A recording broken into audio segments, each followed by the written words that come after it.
It's Friday, October 17th, 2025.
All right, let's start off as we typically do by reminding you that if you'd like to support our show, it's easy. Just go to supportourshow.com and pick an avenue from there. That's it as far as promotional segments for the show. That's the great part. It's not brought to you by HelloFresh. Oh, they have a listeria outbreak. Never mind. It's not brought to you by Simple Greens. Oh, wait, that's been proven to be a bunch of bullshit. Oh, no. It's not brought to you by whatever mattress is popular for this month. No, we don't do any of that shit. None of it. What? None of it. None of it. Is...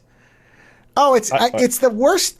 You know what? I don't even know what this shit is. Oh, well, that's you don't watch a lot of YouTube stuff where it's even if you pay for no ads, these are the videos that have ads in them, which the thing that I'll tell you, like the embed, these are the embed ones. Well, it's not embed, it's where they put it as part of their video so you can't skip it. I mean, although I have noticed that YouTube sort of is putting a skip in there, which I'm curious about because I guess it's because those ads don't benefit YouTube, therefore they don't care. It is another brick in the long pathway of YouTube fucking its creators over. It's just amazing how parasitic that relationship is. It's really pathetic how bad YouTube treats creators. And nobody has come up with an alternative, and I cannot believe it. This is just like Amazon we talked about last week, where Amazon and the way it hurts its own vendors. But YouTube is so bad about it. And the thing is, all these people create videos where they bitch about it, and yet they don't leave. And, honestly, I think Patreon could be viable, assuming it doesn't get bought up and destroyed, which it will, but it isn't yet. But I've uploaded massive amounts of video to Patreon and have had not a single problem. I know, but you just nailed the fundamental problem, which is the problem with most things, is that people bitch and then they do nothing. Yeah. Because people don't want to be uncomfortable. People don't want to miss out. I mean, here's the thing. If everyone just left YouTube tomorrow, right? YouTube would have to radically change itself to bring people back. But they don't. People stay, and then YouTube goes, whatever, man, good enough, fuck you. And then you go, they suck, but fuck us, right? And then you don't do anything about it. This is every single thing. If you don't like Amazon, everyone stop shopping in Amazon. You go a couple weeks of Amazon getting no money, and they will change the way they do things. Because at the end of the day, it's all about money and usage. That's all it boils down to. There's no morality to it. There's no nothing. You want to move one of these mountains, you take your money away, and you wait. Yeah. But this is the whole. I mean, this is why unions are effective, right? Because you're not dealing with one of us. You're dealing with all of us. But the problem is that nobody wants to join up and do one of these things because nobody wants to be uncomfortable. There are people who would rather, there's people who would probably rather kill themselves than go without YouTube for a month. And yet, if you went off YouTube, if everyone just quit YouTube for a couple weeks to a month, YouTube would basically meet the demands. Yeah. And it sucks too because there's some people who only make YouTube stuff and they're really good. So I watch the videos and to support them because I think in some cases, I do kind of understand this part of it, is some people early on geared their workflow to be able to use YouTube. And so it is a big thing to switch. If I had to leave Libsyn tomorrow to do the podcast hosting, it would be a real annoyance for a while because I'd have to get used to whatever the new thing was. And that's why, I mean, Libsyn's not a bitch, but Libsyn could be a little bit of a bitch, and people would be like, well, it's not that bad. And I've looked at other things, so I know what to go to if it goes down. It's how much discomfort is on one end versus the other. And the thing is that YouTube hasn't made anyone uncomfortable enough that it goes beyond the discomfort of leaving YouTube. And they know that. And they just keep going. Yeah. And then plus we as humans are really good at kind of adapting to discomfort. And all it takes is 1 or 2 generations. The next thing people go, oh, it's always been like this. I was thinking about that actually the other day because I saw something from my youth that when I was a kid, I was like, oh, you know what it is? Sears. You don't see Sears around anymore. Didn't they just go out of business? No, they're gone. They're out of business. They're well out of business. When I was a kid, Sears were everywhere. You went to Sears for clothes. You went to Sears for sports equipment. You went to Sears for toys. You went to Sears for It was the department TV. store. It was one of the small group of big department stores. Yeah, they had everything. And there were Sears all over the place, right? And it felt like they would be around forever. And then one day, they were gone. Right. And suddenly they weren't everywhere. And you were like, oh, okay. And by the time it happened, you know what? I didn't even notice when they were fully gone. Right? And I realized that everything that you think is permanent will eventually do that. And that's why you shouldn't get so attached. You should be more flexible about it. Because here's the thing, YouTube. When did we all actually start jumping on YouTube and turn it into like a business model? Because like early YouTube was just a few people posting videos. When did YouTube actually become a thing? That's a great question. I mean, let's see. YouTube launched in, let me see what year. I don't remember the year that it actually started. It started in 2005. And I would say that within 5 years. So I would say by 2010. So Sears existed for 130 years. That's pretty impressive, actually. They were founded in 1886, and they closed their doors in 2018, right? Yeah. So, so let's see. How old is YouTube? Well, 2005, it would be 20 years old. They're 20 years old, right. So now, because we live in the age we do, where companies rise, especially tech companies, rise and fall like nothing, right. Does YouTube have another 10 years in it? Well, I mean, they're a Google subsidiary, so because Google has jumped on the AI bullshit... Google will absorb them? Well, I mean, Google, it's part of it. It's under the Alphabet thing, so it's part of the portfolio. So really what you're talking about is Google, not YouTube. Yeah, and Google, I think, will be around for a while. yeah, they will be. I mean, like I said, they're essentially, hold on. So when were they purchased by Google? Because the second they got purchased by Google, they were no longer... a while ago. It's for a while ago. Right, I believe it was purchased... YouTube didn't even last that long as what it was. It got bought by Google and turned into... acquired. When was it acquired? I mean, I thought it was pretty early this is fun. Wow, this is funny. Look at this. So I'm looking at the age of companies, right? Yeah. So Google's 27 years old. Apple is 49 years old, right? So, but listen, there's this funny thing where, like, so Spotify is 19 years old, right? Mm-hmm. Vimeo is 20 years old.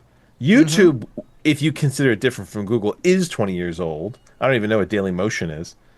Yeah, it's not a video site. Same. It's a Vimeo type. It's all. But it's interesting. Like they all kind of came into it around the same time. Isn't that funny? Well, yeah, because everybody was trying to crack it. Google acquired YouTube a year after they launched. Wow, 2006. There you go. So they recognized right away that this was something that was going to be big. This is part of our thing, yeah. Yeah, and they had data. That's the other thing is Google has the data centers. They have the search, and so they integrate all of it.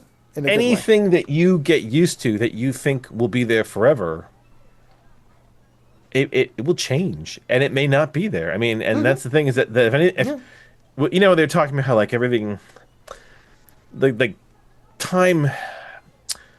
It almost feels like time is speeding up in some ways. That fads rise and fall more quickly. That with the information age, you've got kind of increased speed of, new technologies. Everything is kind of shifting more quickly.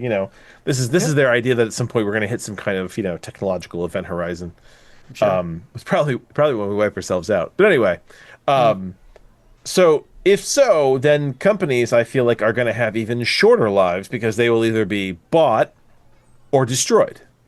Yep. So in this case, YouTube is not YouTube anymore. YouTube was bought after what, a year, you said? Yeah, 05 to 06. So YouTube existed as a company for 20 years, or for 1 year, and then got bought, and now it's just Google. It's called YouTube, but it's Google. It is. Right? So that's the thing. That company really only lasted a year. Yeah. And it's like Google's 27 years old. Okay. But you know what? Sears was around for 130 years, and they're fucking gone now. What's to say that Google will last that long? I mean, like, what was it, Amazon? If the Amazon website went away, Amazon still has the fact that all their what do you call it? Their servers. They're essentially a they're data centers. Yeah, they're one of the backbones of the internet, right? Well, they're still the dominant search thing for most people.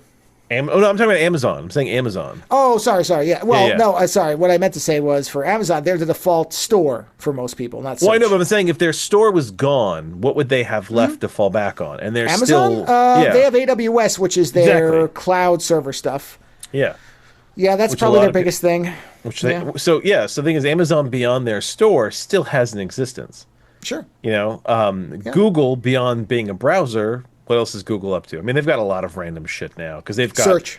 Yeah, they've got search. They're not a browser; they're search, and they are the backbone of. I mean, they are unfortunately still what most people just default to in terms of search, even though many people, including myself, would argue their search has degraded severely. That's why they've become in the last 5 to 10 years. Like they're in the dictionary now as the I mean, that's what most people. I very, very, very actively try to never say Google it. I say search for it because I don't want to perpetuate that garbage. But most people will say Google it, and it's like, guys. Yeah, it's funny how you get so used to these things, and you think, it'll always be like that. There's I think there's a natural inclination to kind of settle into it and be like, oh, this is just the way it is, to like normalize it, right? Yeah. And then it's gone, and you're like, depending on how you fade it out, it doesn't really bother you because you've already adapted to what there is. I mean, I was talking to my wife the other day about World War II, and I was saying how there's this funny midpoint in World War II where they'd already been it for a number of years, and you start to get this mindset of this war will never end. This war feels like it's gone on forever. Yeah. And then it goes on for like a number more years, and then when it finally does end, it's such a shock because there was a period in there where you felt like it would never end. If you're even one of the people who survived it, but even beyond that, people who are back home, who are working in factories trying to support the war effort, even for them, it's like, well, we thought the war would always be there. There's children who were born at the beginning of that war that by the end were 5, 6 years old, depending on when you count the beginning of the war, whether it's for the British or for the Americans.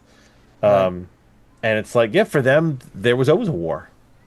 So it's so interesting how we adapt to things, and it just feels like it's always going to be like that. And I think that gives Elements power. Like, it gives YouTube power because they realize that you sink so much into the familiarity of it, and it isn't until something else comes along that takes you away. So in that sense, fucking television, broadcast television. They thought that they were going to own it forever. And then all of a sudden the internet came around.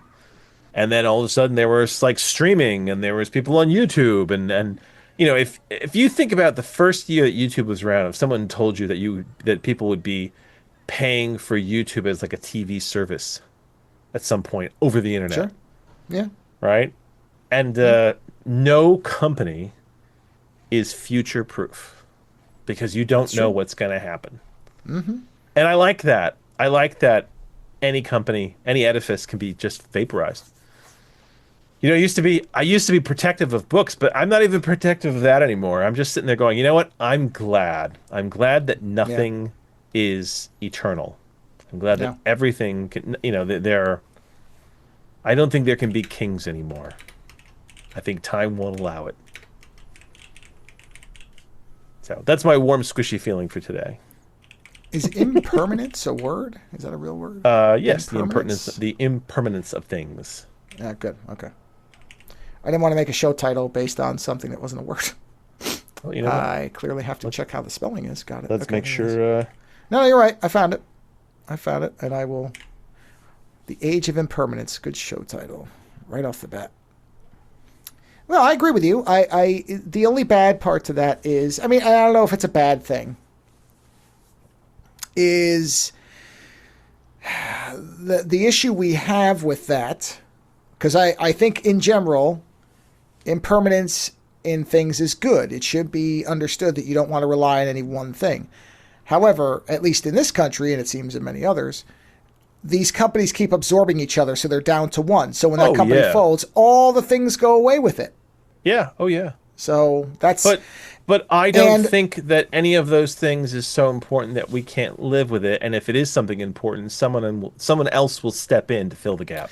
Well, that's an interesting debated topic in a lot of technology things. And let's be honest, a lot of our stuff is relying on technology, even if we don't know it is. Oh, no, so, it absolutely is. And I think everyone should know it.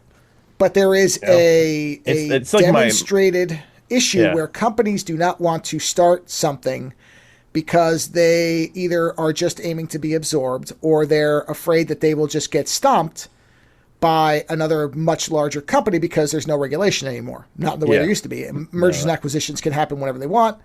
So the reason there isn't a true competitor to YouTube is because if one started, Google would buy them. And they would make an offer that would be impossible to refuse. Yeah, a psychotic one. And if they didn't take it, they'd figure out a way to crush them. Yeah. And the reality is, people will say, well, it's not a monopoly. Well, tell me what the alternative to YouTube is that's actually competitive. There isn't one. No, but what I'm saying is that much like television was destroyed by a completely left field technology, at some point something will happen that will render YouTube and the idea of streaming video pointless. I mean, possibly, I guess. I don't know. I think there's... No, look at history. There will always be something that pops up new that you didn't expect. Well, I'm not saying it's going to be YouTube, but... No, but that's what I'm saying is it's any technology, I mean, like, listen, horses. Everyone thought that horses were going to be the mode of transportation forever. Then they discovered steam engines, and suddenly they were like, "Oh, steam engines." And then they discovered the combustible engine, and then it was coal, and then it was gas, and then it was like, "Oh, and now we have cars. Everyone's got cars," and we're like, "Oh, cars are everywhere. We're gonna have cars forever." And it's like, no, we probably won't. I don't know what the next thing is because honestly, predicting what the fuck the next thing is going to be is really fucking hard because sometimes it's so left field. It depends, though, what we're defining as technology too, because that's not always true. For example, when was the first pencil created? Well, I don't know, but I'm pretty sure it was a while ago because the pencil is a piece of technology. Yes, but right, and we still use it. But if you look at the types of we had more advanced writing implements. I mean, we have the pen, we have the ball length pen. Of course we do, but a number 2 pencil is still what you use on a test. That has been for more than our lifetimes combined. My parents, ours, grandparents. Yeah, but here's the thing. It's hard to say which things are permanent. I can't tell you the last time I used a fucking pencil on anything. You're an artist. This week. This is a different world. Like I'm in a different world. I haven't used one for art, and I can't tell you how long, but I use it for work because you want something easily erasable, and ink is not that. Yep, I haven't. In fact, the last time I used a pencil, it was a mechanical one. Ask people in construction; they're going to tell you they use pencils all the time. And here's the thing: I'm not arguing with the idea that some technologies do last a long time. Yeah, but pencils do not have dominance in the market. I'll put it like that to you. Pencils are one of many, many, many, many, many options at this point. They don't have superiority in the marketplace. Whereas we're talking about how YouTube is like the biggest streaming video. I mean, what competitions they got? Vimeo? Well, you know what? Actually, I'm curious. Who makes pencils? Maybe it is one company that makes every variation of a pencil that we know of. You're going to find that every pencil is made by one company? Of a number 2. Number 2 is the one everybody knows. A number 2 pencil. Of course, there are variations, but the one that most people will have association with is a number 2 pencil. That's what you use in school. That's what many places have. Ticonderoga is one of the biggest companies. Okay. So here you go. Modern manufacturers, the number 2 pencils are Dixon, Ticonderoga is the biggest. Yeah. Amazon Basic has broken into the market. And then there are other smaller brands. Okay. Yeah. There you go. But yeah, if Ticonderoga bought all the pencils, yeah, they would effectively control the market. Yeah, but here's the thing. If Dixon Ticonderoga turned around tomorrow and they were like, haha, we're going to make shitty pencils, people would just abandon using them and use other things. Like what? Like what if you have to use a pencil for what you're doing, what are you going to use instead? Like mechanical pencils. I don't know that Ticonderoga does not control the mechanism of creating lead for lead pencils or whatever they use. Yeah, okay. I'm just saying, you say that like, it's I don't assume that diversity exists in the marketplace anymore. Because we see more and more, Bic makes mechanical pencils. So Faber-Castell makes mechanical pencils. Pentel, Pilot, Lamy, Roadring, Statler. Who owns Bic? I think that they'd have other notable brands: Uni, Tombow, Cross, Kaweco, Blackwing. There'd be some competition. Who owns Bic? Yeah, like I said, I don't make the same assumptions you are with this based on the way things go. So yeah, well, do I think YouTube? I don't know. You say it like it isn't, but I don't know. So you really don't. But what? But my assumption is that at some point they will either fade into the background in much the same way that there are many options for pencils and writing implements now.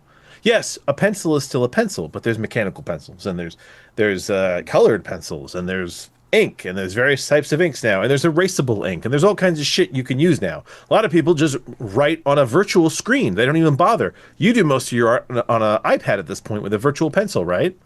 This is true. There you go. So the day of the pencil is not over, but it's not the superior writing implement that it may have been at some point. YouTube you listen. Was it? It's like I don't AOL. disagree, but that's the kind of thing that actually concerns me more. Is that something like that? Because until we looked it up, it was very possible that one company controlled all pencil manufacturing for the world. Obviously you can always have an artisanal pencil maker in your town. And you are correct. It was a possibility because we do live in that age. And that's where, you say, well, YouTube won't always be around. Well, I don't know in 15 years that Google will not own all of what you would need to make streaming video. Yeah. And while that may not be something you say is a necessity. But if tomorrow a small meteor hits the Earth carrying some kind of special element that allows humans to directly beam thoughts into each other's minds, it might destroy the streaming video market. Oh, sure. Oh, yeah, of course. There are outside weird things that can happen. That's what I'm saying. And we can't predict the outside weird things that happen. Yeah. Sure. So that's what I'm saying is that hell or high water, everything changes. It's not a universal. Well, here, Bic is the world leading producer of ballpoint pens, lighters, and razors. So that tells you something. So they don't have pencils, but they have a lot of other stuff. Yeah, the Bic. Yeah. Oh, yeah, they're still lighters. But yeah, the Bic apparently they own ballpoint pens, which might even be a bigger market than pencils. I'll tell you what, I love, is it Uniball? What's the company Uniball, I sure. use? Yeah, I like the Uniballs, and I like the was it Micron? I love Microns. I think Micron's owned by Statler, though, isn't it? I want to say it is. Yeah. Yeah. Wow, you know who owns Uniball? Who's that? Mitsubishi. Oh, of all makers. Mitsubishi. Yeah. Mitsubishi Pencil Company. Oh, there you go. Yeah. So, there is an impermanence to all these things. I mean, there's an impermanence to us, and we may not live long enough to see the death of Google, but we may. Yeah, we might. Or by the time we're old men, Google may have, Apple could buy Google. That's what I mean. They might be owned by somebody else, or they might be a small company in a large market. If tomorrow things radically change, there's a radical shift of technology out there, right? But again, also tomorrow, you don't know. There could be some kind of religious, spiritual awakening that takes over the whole world, and everyone, in mass flees from the soullessness of the internet, and all these tech companies just fall like dominoes. I'm not saying it's gonna happen. I'm just saying you You can't can hope, can't you? you can't guess what is going to happen. And that's the beautiful thing about science fiction. I don't think science fiction is weird enough. I think, and there was remember years ago we talked about that thing where most people want science fiction that's only like 10 to 20% different from their everyday life. Like you go past a certain point and like it starts to get uncomfortable, right? Like so, like even Yeah. Star Wars, right? Star Wars is really not that different. People eat food, people fall in love, people get married. You know, they have light swords instead of normal swords. You know, there's still things like cars. I mean, like it's still very familiar. It's just they float around and they have weird, Sure. and even the Force is kind of like maximized religion, right? Uh, so. But for when people read something that's genuinely really fucking weird, like it makes you uncomfortable, and the thing is, as a human, it's even hard to make something fucking weird because it's almost like your brain doesn't even know how to go there, right? So we don't even know what the future will really be like because at the end, it's always a reflection. It's a hopeful, or I guess a non-hopeful prediction of what's going on, and as accordance to like now. I mean, cyberpunk was the 80s on like more technology and drugs, right? But it was the 80s, right? And like, it's always kind of some version of that. So, no, we never know what's going to happen. And I used to find that disheartening, and now I find it comforting because I don't think fucking anybody does. And anybody who says they do is a liar. Because you can't possibly predict all the bizarre possibilities that may come around the corner. I mean, literally. I mean, a fucking ship might land tomorrow on planet Earth full of super intelligent dinosaurs that say, hey, this is our place, get the fuck out. And everyone's like, oh, I guess humans have to leave Earth now. We're being evicted. I mean, you don't know. The universe is too goddamn weird. And just because it hasn't happened doesn't mean it can't. It just lowers the possibility. But the thing is that everything is possible. It's just the likelihood. Yeah. So I like that. I like how fucked up and random the universe can be. We're dealing with scale and power at this awesome level of mystery where we don't understand. We don't understand what the fuck is going on. Period. The universe is beyond us. So anything can happen. And, these companies that think that they're the rulers of all, well, there have been many rulers of all and they all fell. By death or rebellion, death or revolt, everything changes. So, yep, that makes me feel good. my Good. my weird cosmic way. Well, no, I get it. And it makes me not feel so dependent about things because I sit there and I go, I'm using this now. Who knows? I'll be using this in a year. Well, that's always true. Yeah. Yeah, because think about it. I mean, like Barnes and Noble. Barnes and Noble used to be like the main bookstore for me. And then for a while there, Amazon was the main bookstore for me. And now I go to a lot of used bookstores. Now I look around. I see who's got the weird shit. And it's like technology has given me more access to used bookstores. That's nice. I didn't think I'd be doing that. Because, there was a period there where I thought, well, Amazon does everything. And then Amazon became kind of crappy and more than a bookstore. And then I was like, I don't know if I should get my books from them anymore. And we just evolve and we shift and we change and, yeah. I'm trying, what technology, what weird, like left field technology do you think would basically wipe out, like, cinematic media? For a significant portion of the population. I don't think anything wipes out. Well, it depends on what you mean by cinematic media. Like you mean pop. like Okay, movies? So here's the thing, right? So a lot of people, tons of people, we like television. We like watching. We like on the screen, right? We watch movies, we watch television, we watch it streaming, we watch it on well, some of us watch it on DVD. I'm sure there's people that still have Laserdisc, right? And like, do you think like a virtual technology that was like almost like real life would make it so that people didn't bother with watching movies anymore because they would rather have the first person experience? No, I don't think so. No. No? No, there's a difference. I mean, do I think it would put a severe dent? Probably.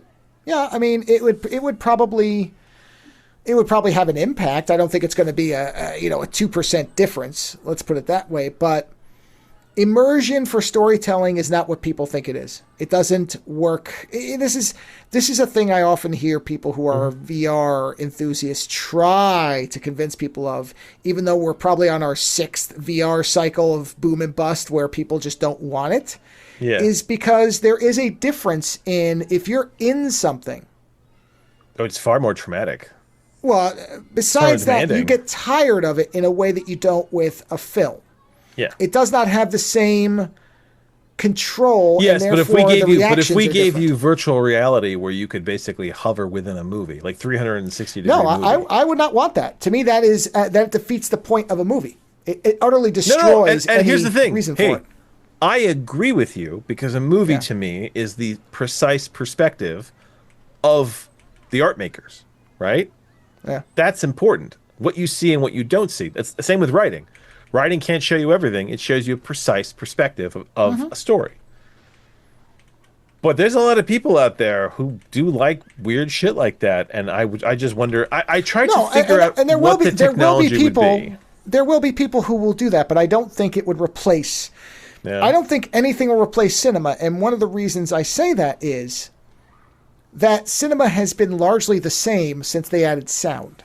For all intents and purposes, cinema has not changed since the addition of sound. Yeah, special effects have gotten better, and the definition's gotten better. Yeah, because people will say, well, why are we still at 24 frames per second, even though if you were to watch something at, say, 30, 60, 90, 120, it does become, once you hit 120 at, say, 8K or so, it's lifelike. You want to hear something real funny? Sure. Sears is older than cinema. Yeah, I believe that. Cinema is approximately 129 years old. Yeah. Sears was 130. Yeah.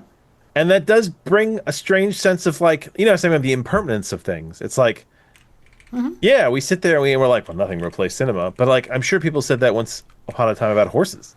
Well, nothing is going to replace a good horse. What are you talking about? Like, I wonder if we can't see beyond the border.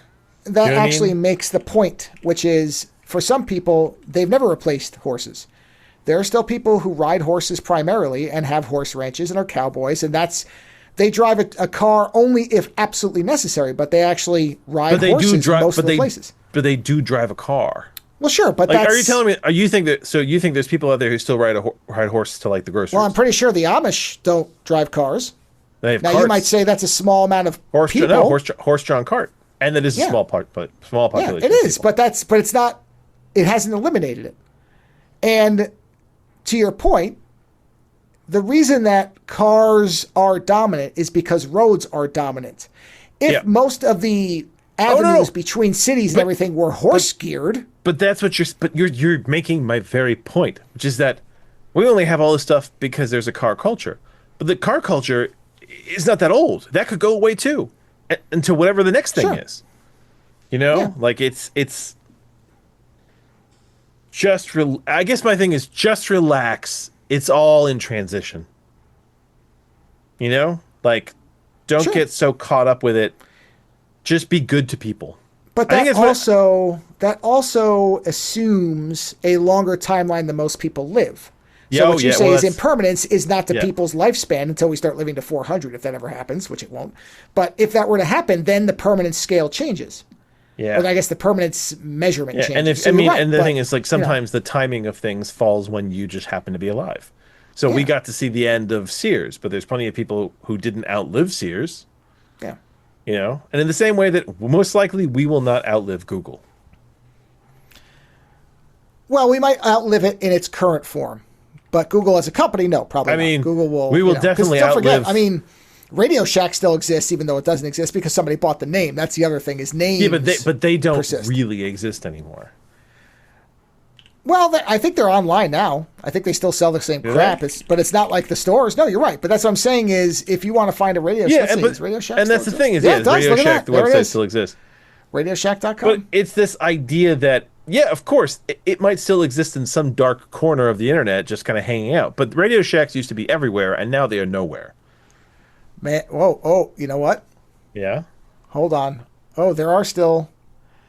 Oh, they're kind of inside stores now. That's interesting. They become, but you know what? If you go to the Radio Shack website, it's all the same shit that was in Radio Shack. It's just now Amazon for useless electronics.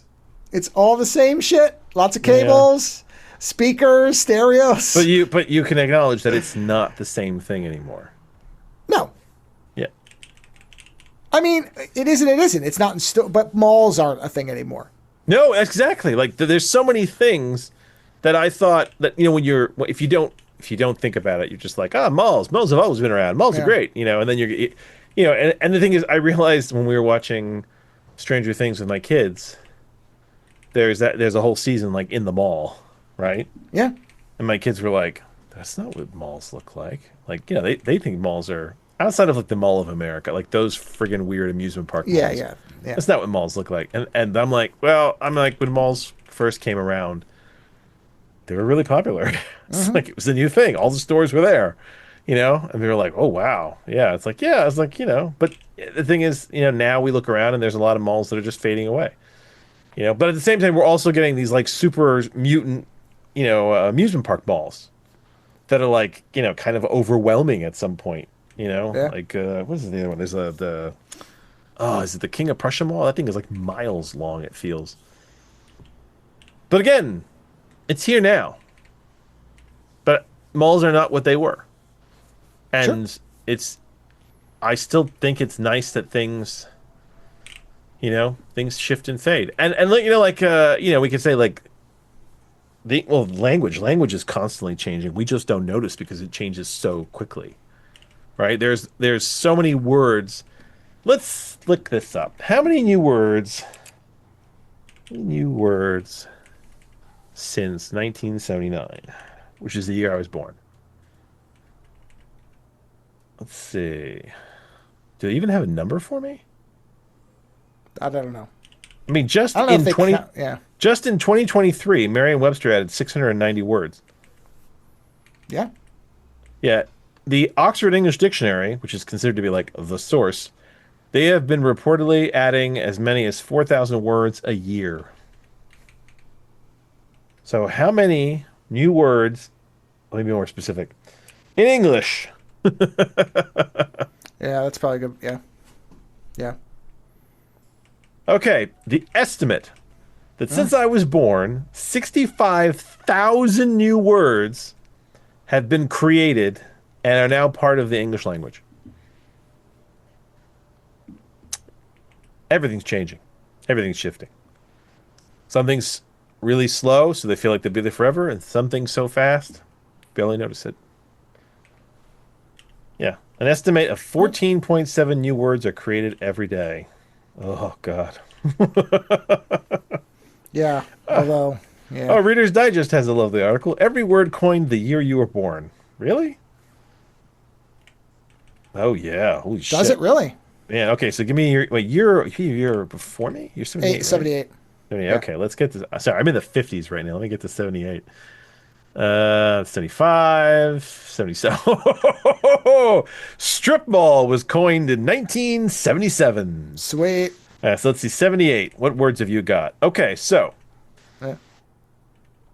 it's as bed and breakfast, chemical peel, FaceTime. Oh. Interesting. What was FaceTime used for? Oh, was that getting FaceTime? That's getting with each other? FaceTime with someone, not okay, FaceTime, the technology. So that's a phrase, yeah. So some of these are just phrases, but yeah. Interesting. So the phrase information technology was coined in 1978. Yeah. The platinum record was coined in 1978. Stockholm syndrome was coined in 1978. Whataboutism. I don't even know what whataboutism is. And better. I mean, we said better. Whataboutism. That's okay. That's if I say whataboutism. I say this person is a white supremacist because they did this. And you say, well, let's say it's a political party. So somebody on this side is a white supremacist. And they're like, yeah, well, what about what that person did? That's just as bad. They littered. That's whataboutism. Oh, interesting. I didn't know that was a thing. Oh, there you go. Oh, well, that's a thing. That was created. That also was coined known as the year false you were born. equivalency. Yeah, also known as fucking bullshit. Okay. Well, that's 1978. Let's see what 1979 brings us. Advanced Directive, which I don't know. Backslash. Buffalo What year was that? What year was it? Backslash? This is 1979. Oh, because it's on a keyboard for typing. So yes, okay. California rolls were coined. The phrase was coined in 1979. Oh, compact disc was coined in 1979. Sure. Email was coined in 1979. Holy shit. Food court, which malls. Hip hop. Oh, hip hop. And Lyme disease. Ah, I'm sure there's more. Yeah. Oh man, that's funny. That is very funny. Baby bump was coined in 1980. Oh wow. That phrase. Hold on. Wow. This was a good year. 1980. These are the phrases that were coined: air guitar, baby bump, chill out, ecotourism, foodie, gridlocked, high five, voicemail, wind farm, and yuppie. Ugh. That's a fucking year. God. Craziness. Anyway, yeah, so enjoy the ride, everybody. Wait, hold on. So what's the most recent year then? I'm so curious. Like, what did they go up to? 2005, 2006, 8, 10. Oh, they stop at 10. Oh, wow. Look at that. 2010. You want to hear 2010 before we close this? Oh, I'd be very curious what 2010 gives us. Sure. 5G. Okay. Arab Spring. Yeah. Bump stock. Dead name. Filter bubble. Forever Chemical. Instagram. And, I don't know this one. Misogyn Noir? What is Misogyn Noir? I don't know. Massage? Like a massage? Like misogyny. Oh. Misogyn Noir. Hold on. It's I don't know. That's a great. How's it spelled? It's spelled MISOGYNOIR. Is the anti-black racist misogyny that black women experience. A term coined by a black feminist scholar. It is a portmanteau of misogyny and the French word for black, noir. The term describes a unique and interesting form of prejudice, discrimination, and violence that black women face due to the combination of their race and gender. You know what? Whoever came up with that word, I'm very disappointed in you, because noir is a genre of film. You should have picked another word for black that did not suggest a film genre. It is the French word for black. Yeah, I know, but there's probably less associated words. Hold on. If this is a French person, then that is their color. Is. Hold on, let's see. Is. It probably is. No, I'm looking to see where she's from. No, she's from the U.S. No, you can yell at her. Yeah. You. What? Do not indict good films with this stupid word. Not stupid word. Stupid application of a specific word. I don't think that's what she was trying, but I see your point. Well, you know what? I thought it was some kind of interesting detective fiction. Well, see. That's my problem. It's misogynist. It's misogynist detective fiction. I mean, even Misogynero would be better, because shouldn't laugh about it because it's such a terrible thing. But still, because every language has a word for black. So why did you pick one that already had such a heavy association? That's my issue with it. You're right. The actual concept is horrible, and it's a real thing, and so that's bad. Yeah, but the term itself sounds like a genre of detective films. Yeah. Yeah. Yeah. Oh, no, but you know what? This one's So, trans women of color experience violence at a greater rate than cisgender women of color or white trans women. The term... Okay, hold on. Transmisogynoir? I mean, it's the G that's giving me issue.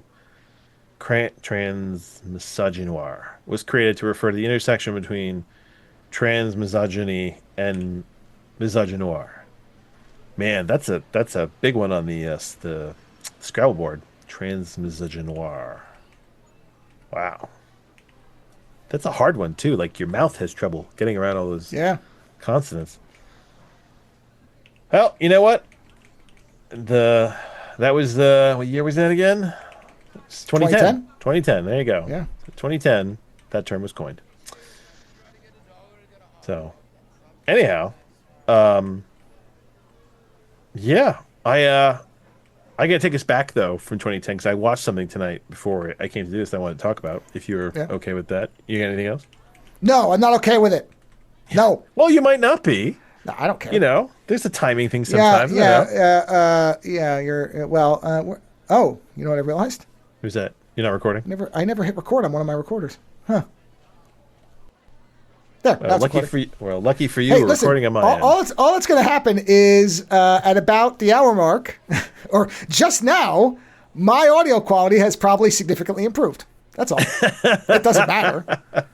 I mean, it really doesn't. But that's just hysterical. Anyway, tonight I watched again. So I've seen this before. Very clear on that. I watched the movie again. I watched the movie Vibes with Jeff Goldblum, Cyndi Lauper, and Peter Falk. Sure. Right? Have you seen Vibes? Not in a very. I barely. I remember parts of it, bits of it. Absolutely loved that movie when I was younger, and I still do movie night with my kids, and I was trying to. And for a while there, we've been kind of watching more like modern stuff. But I was like, you know what? The whole point of our movie nights was for me to show them movies that they would never watch, right? Sure. And I don't know why, but Vibes popped into my head, and I was like, oh, we should watch that. Like, and you know what? That is still an awesome movie. I don't know why Cyndi Lauper is like, because normally when you hear like a pop star is doing a movie, you're like, oh god, this isn't going to be good acting. But I fucking love her in that movie. I don't know if she's just playing herself. That's probably what she did. She was like, you know what, this is the only movie I'm ever going to do. I'm just going to be me. But I mean, like, she's got a fabulous New York accent. I mean, and she really throws herself into like these hilarious outfits they put her in. And it's a psychic movie. It's an adventure movie. Jeff Goldblum is great. And does Peter Falk have a glass eye or is it a lazy eye? Yeah. It's a glass eye. Okay. Oh yeah. Because my kids were like, why are his eyes going in different directions? I'm like, because that's Peter Falk. I want to say, did he lose it in combat? I'm trying to remember. Or maybe he just always didn't have one. I don't remember now. But yeah, he has a glass eye. Yeah, there you go. But I just wanted to bring it up because I think there's people out there, because my wife had never seen it. And it's like, man, I love Vibes. Julian Sands surgically removed at the age of 3 because of a retinoblastoma. Oh, so that sounds like it was fun. Yeah. Hey, yeah, Julian Sands if you have to have surgery like that, I'd rather have it at 3 when I'm not going to remember it very much. Rather not remember. You know what I'm saying? No. Listen. Major illness is great when you don't remember it. Yeah. Anyway, sorry. Go ahead. But Julian Sands is in it, and he's like young, and he looks great. I mean, like, it's just a fun, silly movie. It isn't there to offend anybody. Yeah, and I just wanted to mention it because I still really like it, and I think that if you're looking for a fun 80s movie that maybe you've forgotten existed, I think Vibes is really good still. Is it Ron Howard is the executive producer for it too? I think that was funny. I didn't realize that. Yeah, and weirdly, Cyndi Lauper looks really great in that movie. They've got her in these ridiculous outfits, and she looks great. She's fucking hilarious. She's got good comic timing. I'm glad she didn't make any more movies, but I'm glad she made that movie because it fit her so perfectly. It's kind of like, what's that movie that Madonna did? It's like the only movie that Madonna did that I actually thought was not bad. Is it Who's That Girl? It's Who's That Girl? Yeah, with Griffin Dunn. Is it Griffin Dunn?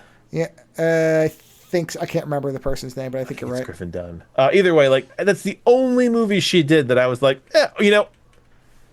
she wasn't bad in Dick Tracy, but she's like in Who's That Girl? She's like one of the leads, whereas in Dick Tracy, Warren Beatty, that fucking movie is a wild trip. That movie's a riot.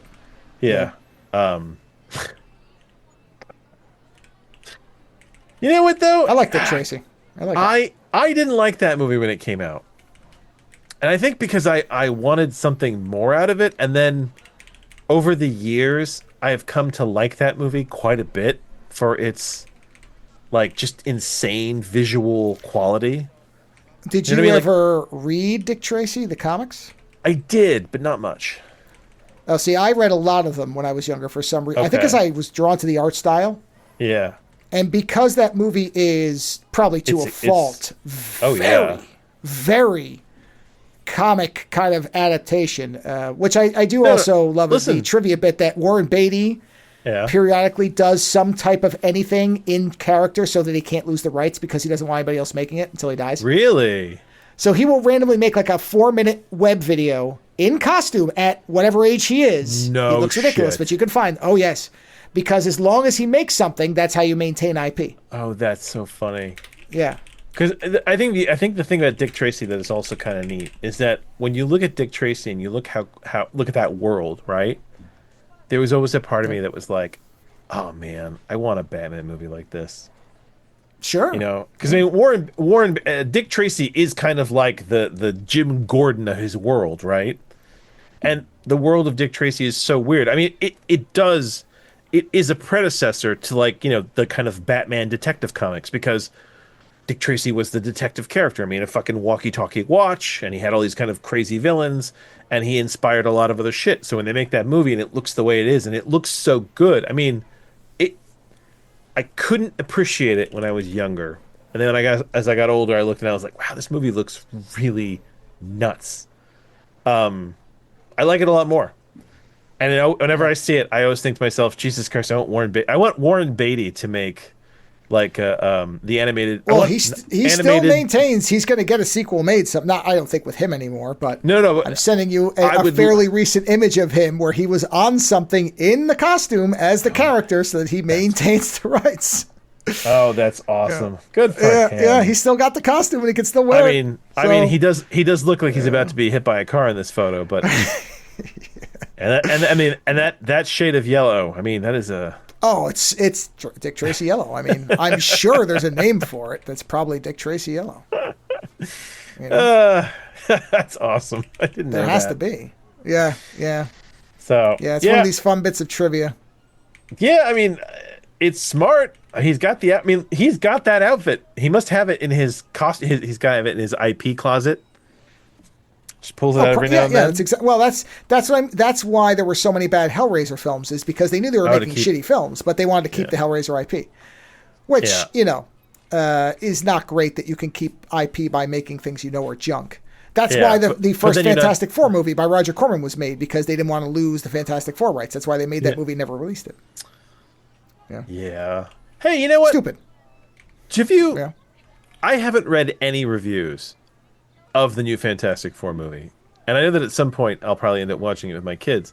Do you know anything about that movie? Only that it's apparently just the most forgettable Marvel thing. Is it really? Wow. Mm-hmm. Damn. Yeah, I'm not surprised. Yeah. And listen, we're going back to Impermanence. Think about it. For most of our lives, any Marvel comic movie was a total joke. Yeah. Right? And then for a short period of time there, they were like the fucking blockbuster factory.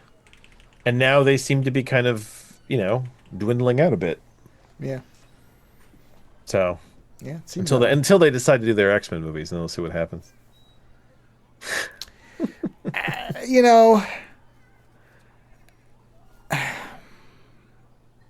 There's a lot of material there. I just wish they would take 5 years off. They won't, because Disney demands because they want money constantly. Yeah, come on. Yeah.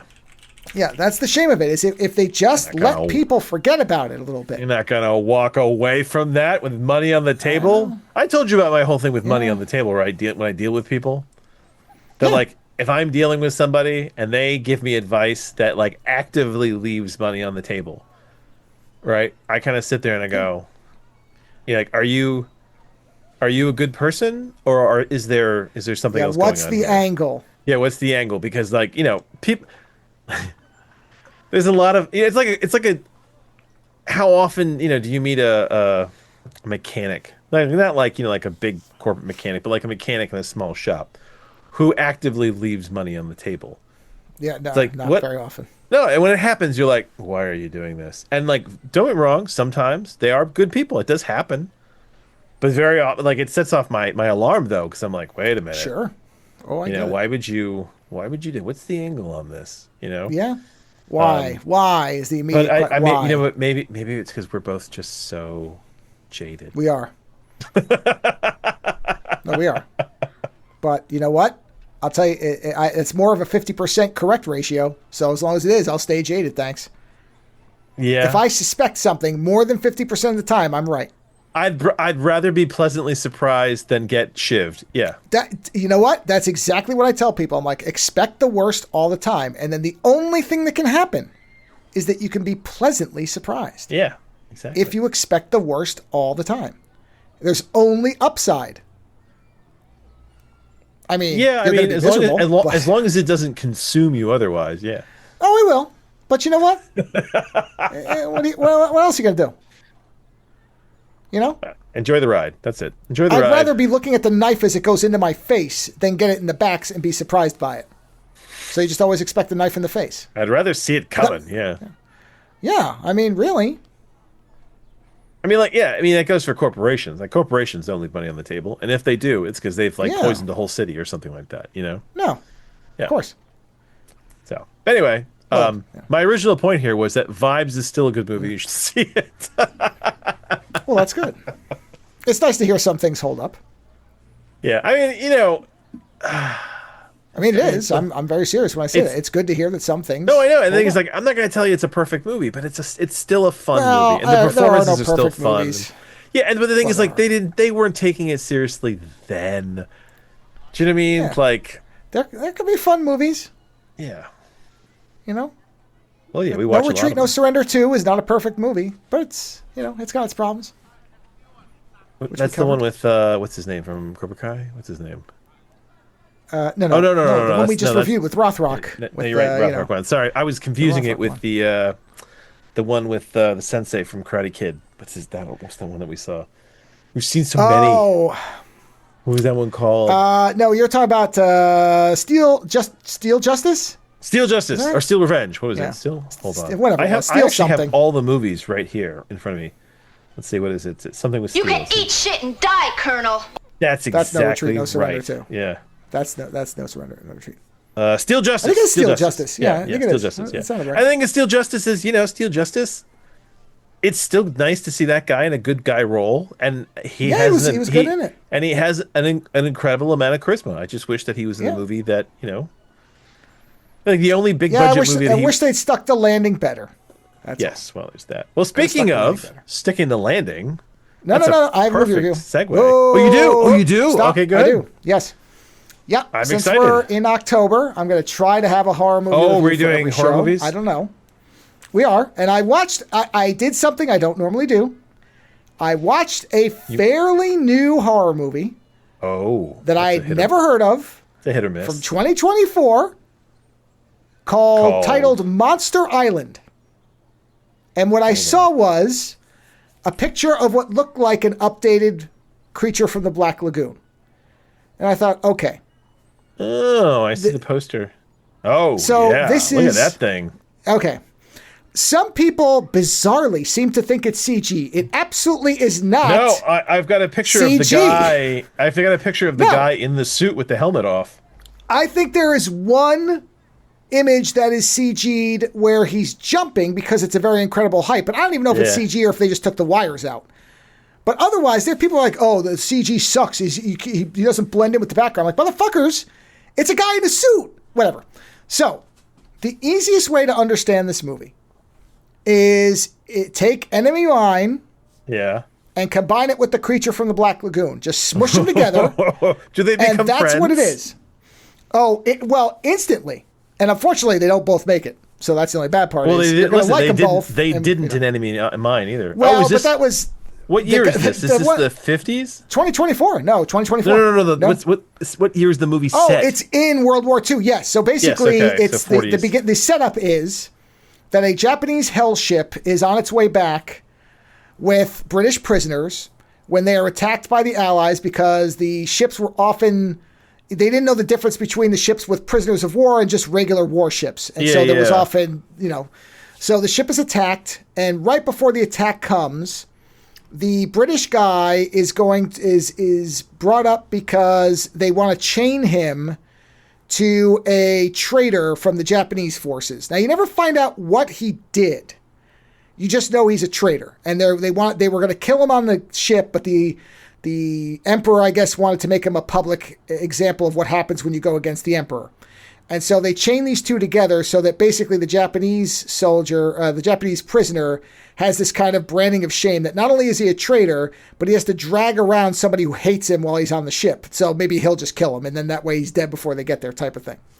Then it's never really clear, but they shackle them together, at which point the Allies attack, or somebody blows their ship up. They wash up on an island. It just so happens on the island is a mermaid, because it's a female mer creature, so it's a mermaid. The Japanese guy says it's a mermaid, and there is a child. This almost kind of reminds me of that movie Cold Skin. Kind of, yeah, kind of. Except she was basically much better looking. What you find out is there was a male that some paratroopers killed. They find the body of the male, but before that, they somehow reproduced, and there is a baby in a cocoon or whatever, and that's why the Japanese guy says, "Oh, that's the mother. We better get out of here. She's going to be pissed off." But it starts off, they wash up, and of course they don't speak each other's language. So the first thing is they're going against each other. Got it. Okay. Yeah. And they don't ever learn each other's language either. I mean, they barely kind of understand each other, which is fine. They do a lot of it through just kind of basic. Are there subtitles? Yeah, there are subtitles. Yeah. So we know what's going on, but they don't know what's going on. We know what they're saying, yes. But they wisely don't have them saying, I mean, the guy in the British soldier speaks a lot. The Japanese guy doesn't, which I think is actually to the movie's advantage because he's communicating a lot non-verbally, which makes sense because he doesn't know what he's saying. He just barely understands that the guy is indicating what's your name because he says, well, I'm Bronson. And then he says, you are. And the guy's like, oh, I'm Saito. Great name. So they're stuck. And basically, at first Bronson is just ready to try to kill him. And then eventually they kind of figure out, okay, well, we're stuck here. And Saito knows how to take advantage of the resources of the island. So he's cooking crab and blah, blah, blah. And he sort of gets them to a point of detente. And then they fashion this kind of axe blade. And Saito basically says, okay, cut Bronson keeps hitting the chain. Nothing's happening. And Saito understands where the weak point of the chain is at the link. So he's like, no, hit it here. And he kind of indicates it on his own first. So that he'll realize, because it's really close to his foot. And Bronson's like, that's, you sure you want me to do this? And he, as in, I could easily miss and hit your foot. He's like, no, do it, because I think he understands that will engender trust. So, Saito is playing things smartly, where he's allowing the other person to have the power so that they will understand that he's not a threat. And so eventually they they break the thing. Some other Japanese soldiers show up on the island. Saito has Bronson hide, tries to kind of cover as if he's just a random guy off the ship, but they had heard rumors of a traitor, and they realize very quickly it's him, at which point the creature, which had in the water kind of grabbed Bronson and injured him, but they didn't know what it was, and then it went back into the water. You never see it at that point. But then we finally see it. It comes out, and it basically massacres the 3 Japanese guys who washed up, at which point they see it, and we see it, and we understand what this thing is, and now they're on the run from it. And then they get split up as they're running away, and a good portion of the middle, a shockingly long portion of the middle, it's only a 90-minute movie, not even, is the two of them separated, trying to figure out where the other one is and kind of bumbling around. That's probably the weakest thing of the movie, is that the middle, there should have been something there, just more than them wandering around. Mm-hmm. Because it is really probably about a good 30 minutes of you just watching these two wandering through the jungle. And that's really all that's happening. And then they happen to find the den of this thing, or its lair, or its nest, or whatever. And they see that there's a baby. And that's when Saito's like, oh, fuck, we got to get out of here. I mean, obviously, Bronson can't understand him, but he understands he wants him to get out of there, because he's like, if we kill the baby, the mother will become more vengeful. Because apparently the Japanese have this word for something called a orang ikan. And that's what it's one of the Japanese mythological creatures. That's what he thinks the Japanese think it is. Yeah, one of the many. And of course, but he does use the word mermaid in the subtitles, which, looking at it, it does not have any female secondary sexual characteristics. So you sort of just assume, as I think Bronson does, that it's a male. But then once they find the baby and then they find the body of what must have been the male, I mean, unless the interesting part is Saito could have had it backwards. It may have been that the female was killed. We don't see enough of it. Yeah. But, so these two probably were on their own on the island, and now there's invaders coming on there. So they're not, people are like, well, why are they just killing everybody? And it's like, well, wild animals will defend their territory, guys. I swear, some of the people who watch this, I'm just sitting there going, do you have no awareness of the world? Because they don't want things to destroy their baby, and they don't trust them? Well, just also they're animals, they're territorial. It's a small island. If suddenly things show up and there is a apex predator, it's going to kill you. Even if it doesn't eat you, it will just repel you. So the question then is, do they kill the parent and take, like, what? So basically they figure out that they get caught in the nest. And so Saito puts a gun that they have, a handgun, onto the baby and shoots the thing and blows up the sack with the baby. And the fetus comes out and bounces around dead with a bullet hole in its head, which I was impressed with, because you don't typically see that, which makes the mother go into kind of this frenzy state, but she's focused on the baby at first. Yeah. And basically, and then she attacks Bronson and mortally wounds him. But they had brought a bomb into the nest to try to blow the mother up when it came back. And so Bronson's like, get out. I'll blow the bomb up. Get out. And so Saito runs and Bronson blows the bomb up. Although we find out that actually didn't kill the mother. But then a ship comes by and rescues Saito. Must be an allied ship or something, some neutral ship, because they basically are talking to him. And, they say, is there anybody left on the island? And he sort of knows that thing survived. So he says, no, there's nobody left, so that they won't go there. And the last thing you see is the creature on the island. Now, the movie is not going to blow you away. It's not some kind of lost classic. But it's a perfectly entertaining update of this type of movie. And the fact that the monster is practical, I was really impressed with. And I like the two leads because they do a lot of... It's unfortunate they're separated for so much of the middle, because it would have been good to see their kind of chemistry again. They work really well, where Bronson does a lot of the talking and Saito barely says anything, but he's communicating no matter what. Like, he's understanding enough and he's communicating enough without saying a whole bunch of things. And there is a trust that develops fairly quickly, and then it becomes, it is the enemy mine kind of archetype, where it's okay, now they're relying on each other. And it's well done. Again, it's... I can't blanket recommend it, but I certainly think it's better than a lot of people seem to be rating it. If you like monster movies, there aren't a lot of these types of monster movies with a fish person. Unless you want to see the fish person in a romantic film. The last one that I remember is Cold Skin. Yeah, Cold Skin, the Monster Squad has the creature. Obviously, there's the original creature. But think about years-wise, that's like the 90s, isn't it? And for one to be almost entirely practical costume. It's a pretty good costume. I mean, you can kind of see the articulation on the jaw. It's clearly not a real jaw. But it works. It looks good. It's got a lot of movement, which sometimes rubber suits don't. Yeah. So, again, if you're somebody who likes the concept of the creature from the Black Lagoon, you don't have a lot for that. And this is a fairly good one. Like I said, the only thing I wish they had done better was I wish there had been something in the middle. It would have been better if maybe those other soldiers had showed up in the middle and there was more of a chase, with the monster kind of watching and deciding to pick off the enemy soldiers one by one. Because there's a lot of predator in this too. Not as much as some people seem to make out. I mean, I guess if there's a monster in the jungle, it's suddenly predator, which it's not. It's not predator. This thing is not invisible. There's many of the things green. Are missing. It's just green in a jungle. It's green in a jungle, therefore, there's predator ripoff. No, it isn't. It's clearly supposed to be enemy mine and creature from the Black Lagoon mixed together. And in that way, it works. It's probably not a movie people will rewatch, but I thought about it when I saw it. I'm like, when is the last time I saw a merman monster movie? And I couldn't think of one.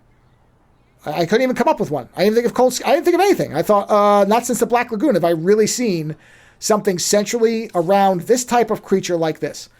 And that's why I watched it. And it's an hour and 23. It's over quickly enough. You get a nice amount. There's some good gore effects. The creature suit is very good. I like the leads. So I think it is an entertaining film.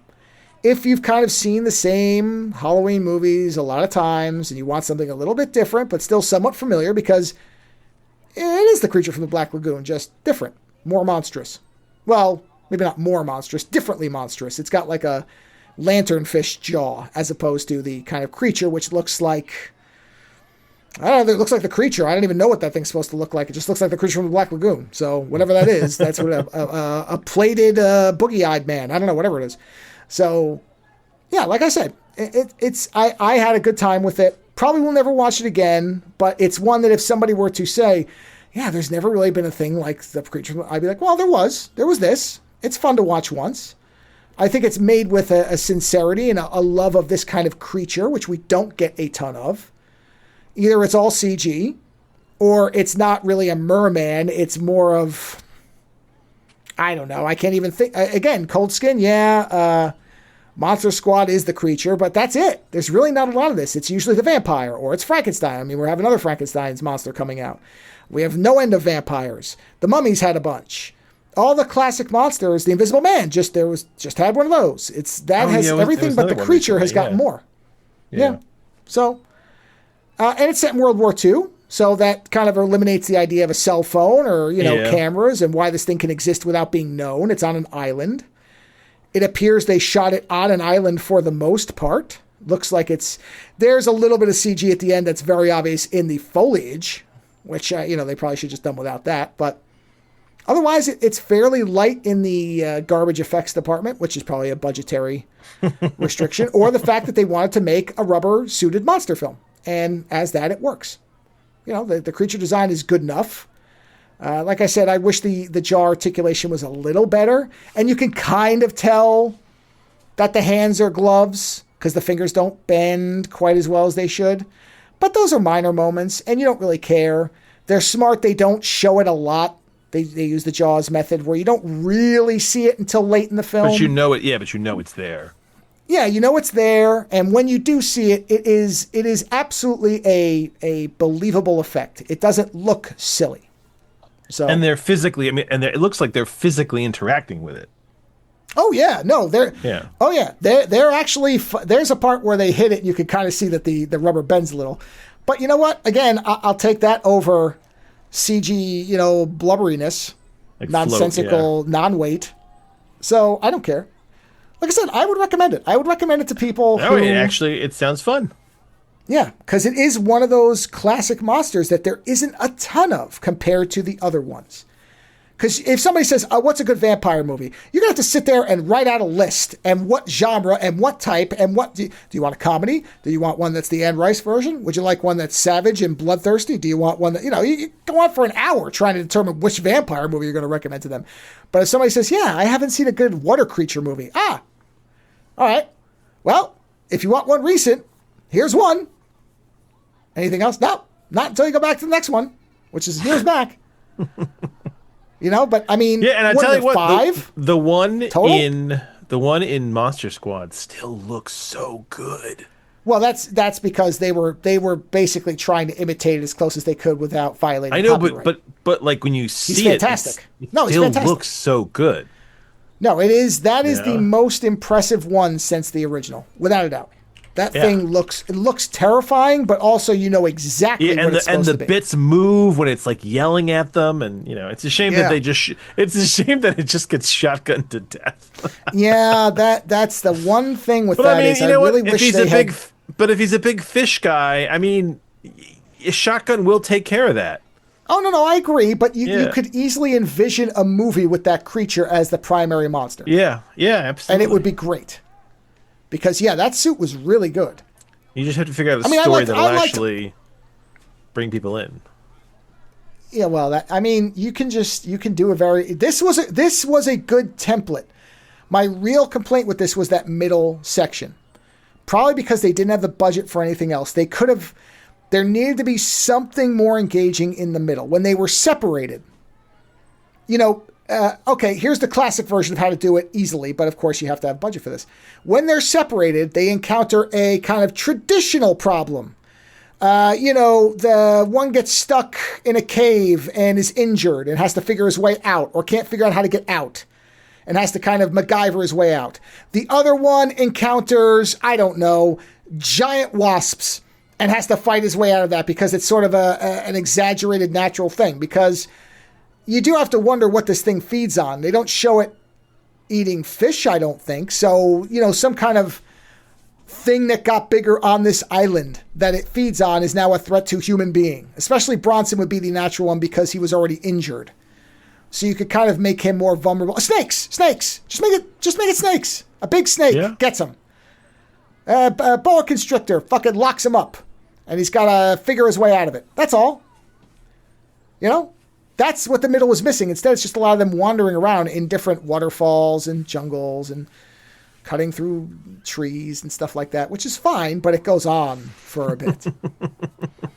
And then they reunite, and and it takes off again. But it's a long 20 to 30 minutes. You know what? Yeah. Honestly, there should have been like a really torrid homoerotic sex scene in there. Yeah, that would have been fine. I mean, that would have changed the formula. Yeah, I mean, you could have done it where one of them slipped and got a serious injury. The other one has to patch him up and then defend him against, again, the creature who's trying to get in. They have to build a defense. And then the defense fails, and that's when they have to run. But your assessment is correct. It's the idea that there should have been some kind of minor scale thing that didn't have them too far from each other through the middle. Yeah. There you go.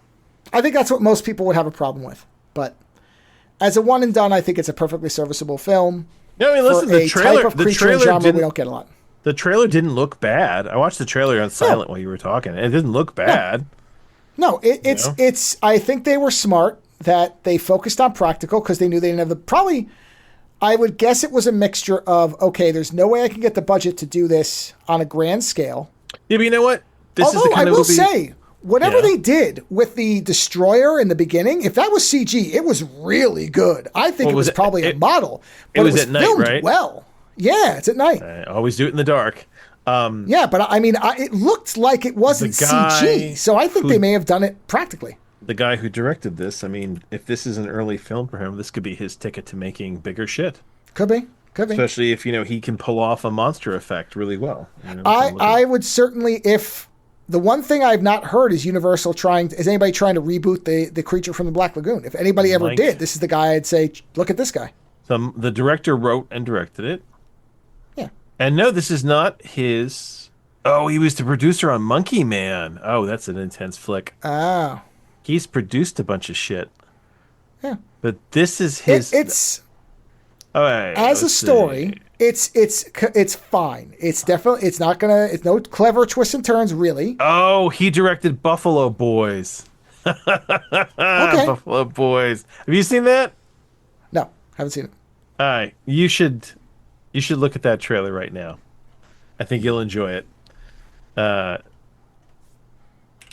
So it's basically two brothers who were in exile. I remember the trailer. Yeah, and they come back and they're basically cowboys. Yeah.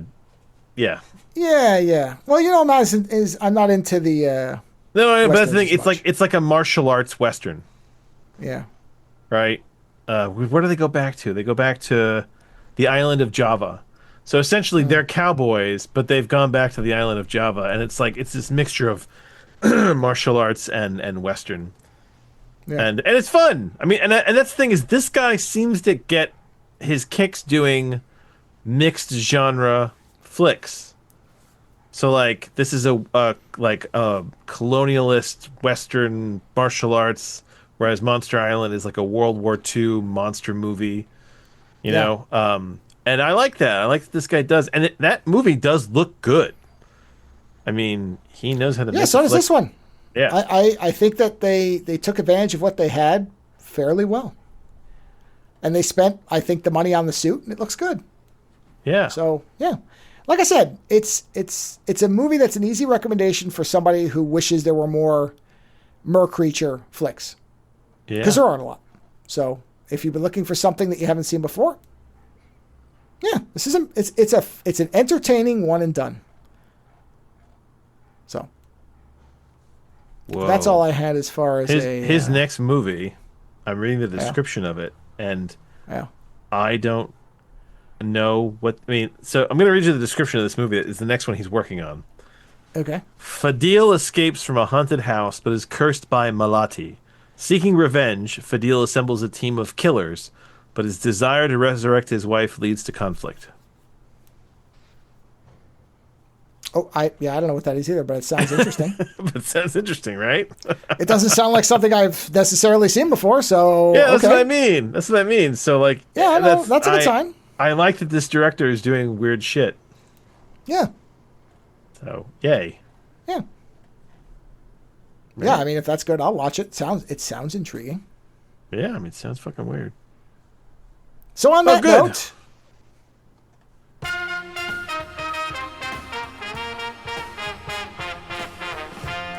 Shut the fuck up! Thanks for killing my mom. See white girls bore me. You can eat shit and die, Colonel. Just give me the essence of the thing, the juice, you know. Give me the juice. Yeah.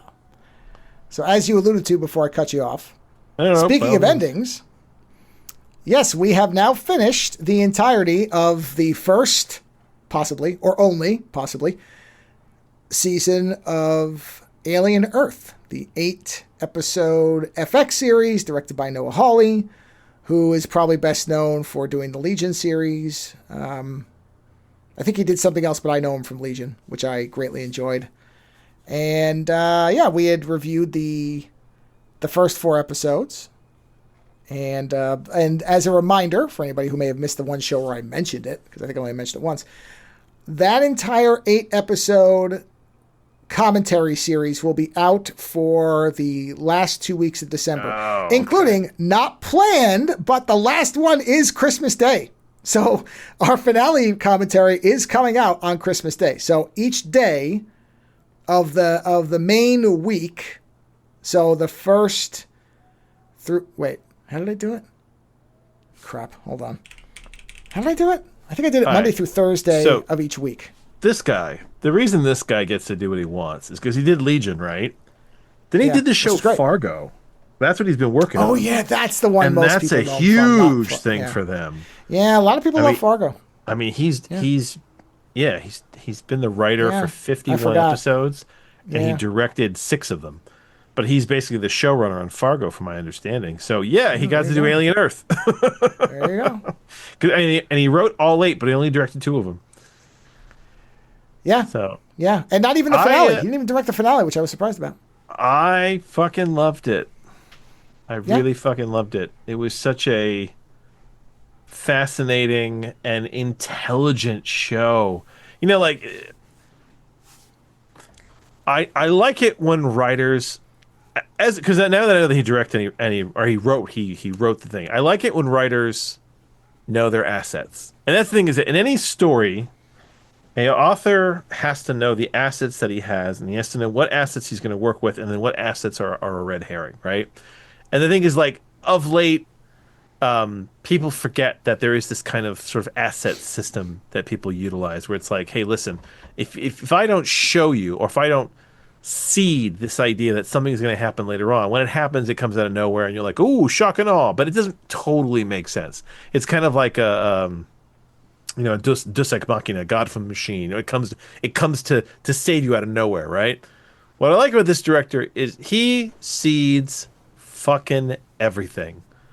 Because, I mean, there's stuff in there where you're like, why would they show you that? And then you're like, oh, it's like, okay. You know, the only thing that he didn't answer is if there was anything weird about the mold guys. But otherwise, no, they just seem to be mold guys. They just always, because it makes sense to me now. It's a tropical island, so there's going to be a shit ton of humidity and mold. But, you know, I thought there was more to that. That's about it. But everything else, it's like, you know, there's a scene in there where you keep seeing a dead body, and after a while you're like, why are we seeing this dead body over and over again? And then all of a sudden, that dead body becomes very important, and you're like, oh, okay. It's like, I understand now why you were showing me the dead body. And it's clever writing. Not to mention the fact that sometimes when there's a sequence where you, the audience, are like, do this, and then in movies, like, you know, especially horror movies, they never do that, right? They're always like, don't go through that door, and then they go through the door, or they're like, hey, dude, even I sitting here know that this looks like a bad idea, and they do it anyway, and then, you know, they get stabbed in the penis or something like that, right? Characters act very intelligently. People do things that you're like, yeah, I kind of would do that. Like, at one point, there's a character who goes in the room and realizes he's in the room with one of these cages that's been opened.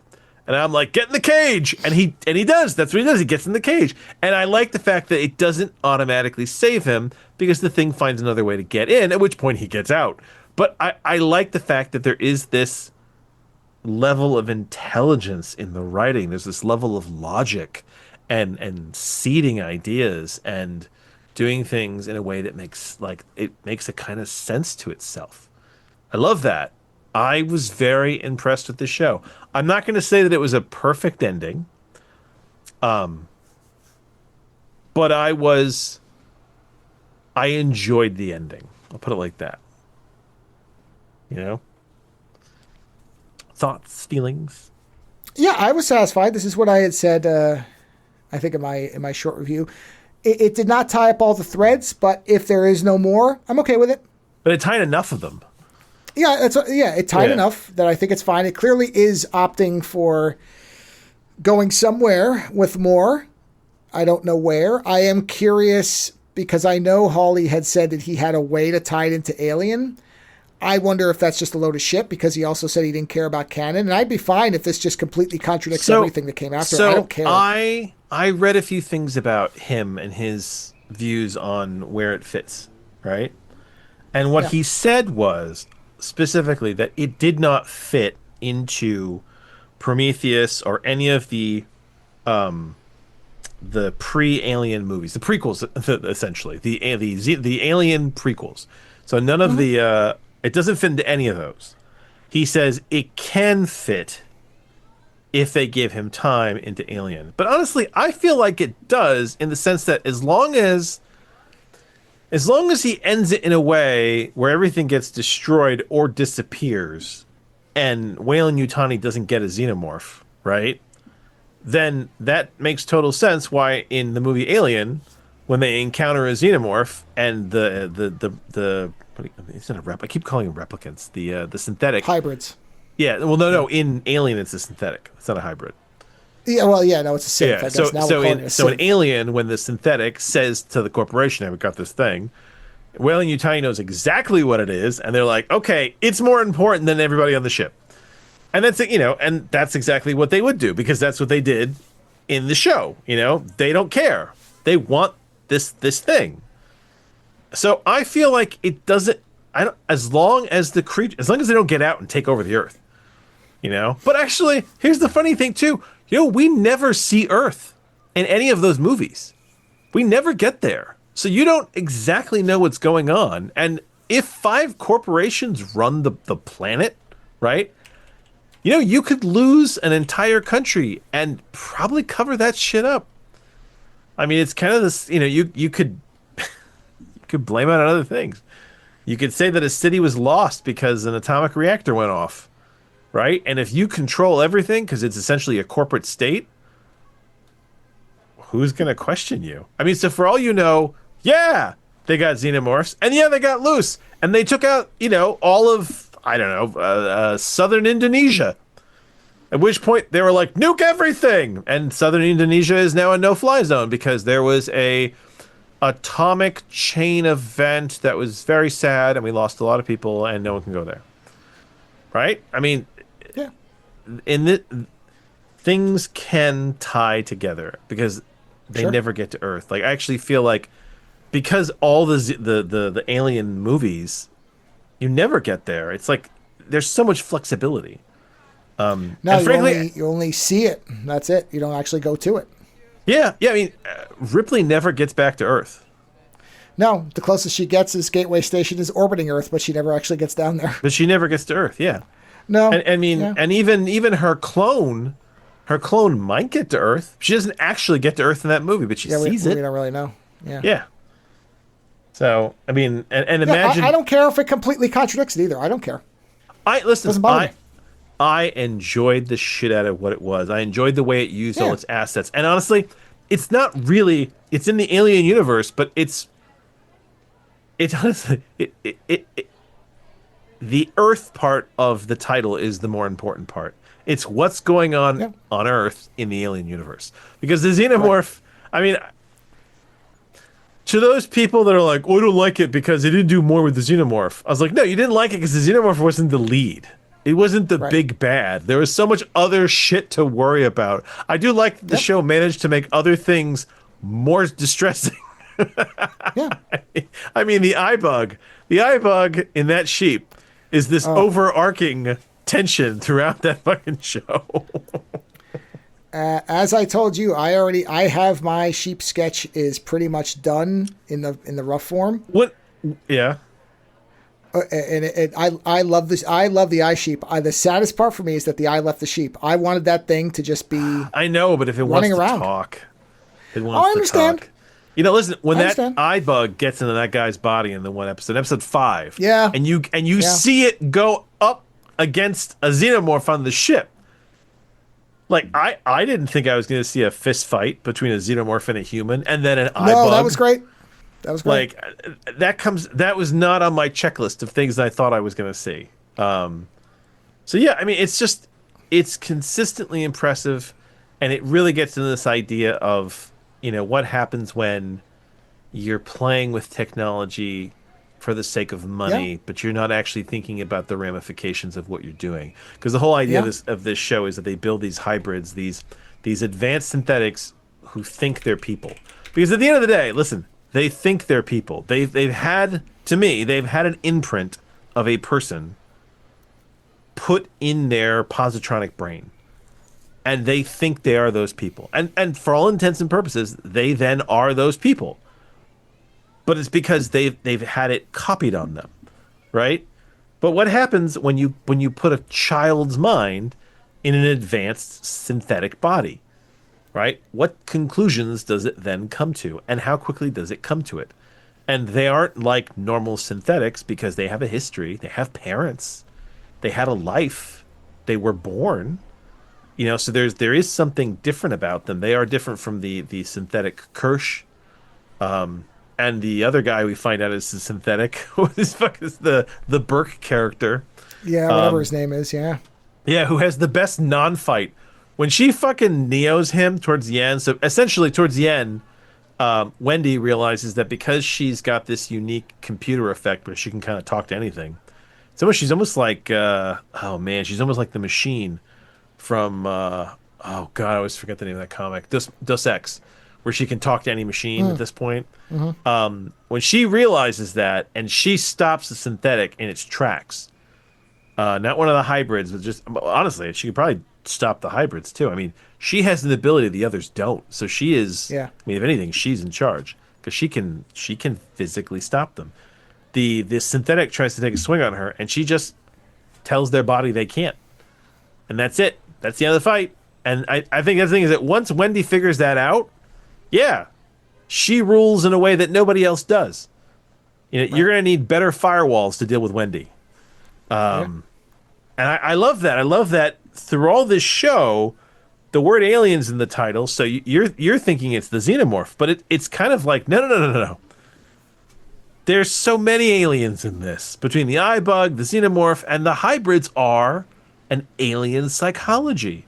Because they start out as children, but because of this thing that they're in, they're becoming a new kind of entity, an alien entity to what we understand to be synthetics or people.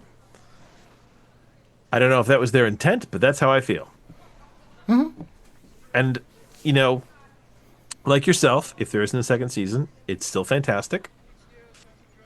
But man, I'm curious, like, what do you do with the second season? Because sure.